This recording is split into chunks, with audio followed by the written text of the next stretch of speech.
কবিতাৰ শিৰোনাম সপোন জিন্দাবাদ, কথা প্ৰিয়ংকা কলিতা, কণ্ঠ বাস্তৱ প্ৰীতম।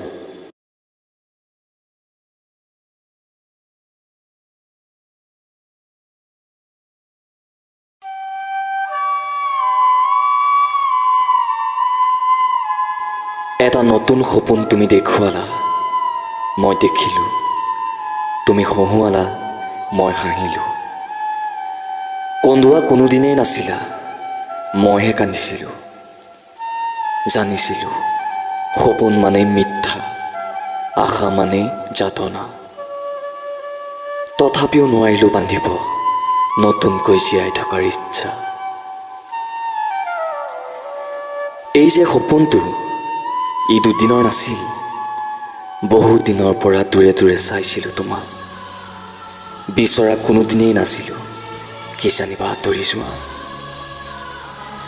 কিন্তু যিদিনা তুমি মোক কৈছিলা মই তোমাক ভাল পাওঁ বুলি, সেইদিনা গোলাপ ফুলিছিল বুকুত, বৃষ্টি নামিছিল প্ৰেমৰ, হৃদয়ত ভায়লিন বাজিছিল। সুৰ মাত্ৰ এটাই, তুমি তুমি আৰু কেৱল তুমি।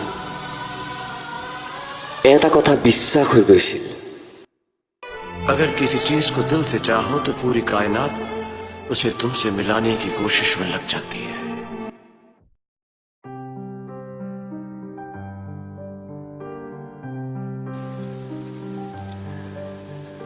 বাৰু সপোনৰ কথা থাকক ইমানতে। এতিয়া ৰাতিপুৱা ৰঙা সুৰুজ হৈ উদয় হৈছা তুমি। মন আকাশৰ নীলাবোৰো তুমি, চাৰিওফালৰ সেউজীয়াবোৰো তুমি। জানানে, আকৌ সপোন দেখিছোঁ। ভাগৰি পৰা নাই মই, কিন্তু এইটো আগৰ দৰে টোপনিত দেখা সপোনটো নহয়। এই সপোনটোৱে মোক শুবলৈ নিদিয়ে। এমুঠি আকাশ চোৱাৰ সপোন, হাঁহি বিলোৱাৰ সপোন, পৰিৱৰ্তনৰ সপোন, জীৱন যুঁজৰ সপোন, তোমাৰ সপোনক বাস্তৱ কৰাৰ সপোন।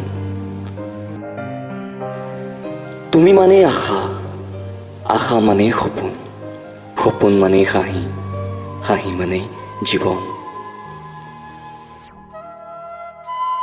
কথা দিছোঁ তোমাক, ময়ো হাঁহিম আৰু চাৰিওদিশে বিলাম হাঁহি। তোমাৰ উজ্জ্বল কিৰণত পোহৰাই তুলিম মোৰ সপোনবোৰ। সপোন জিন্দাবাদ, সপোন জিন্দাবাদ।